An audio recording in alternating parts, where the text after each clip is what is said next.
The box by Roddy Rich on the sketchy as fuck Yamaha subwoofer swapped KLH. I believe this Yamaha subwoofer is from the 90s.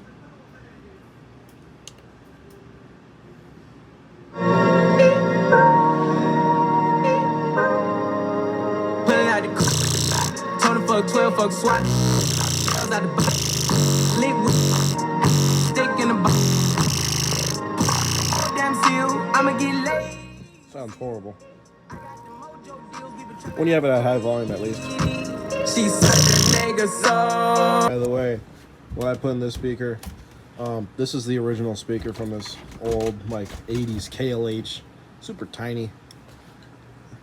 This is the one that I swapped into it. Super big and beefy Yamaha. Oh yeah. Bye-bye.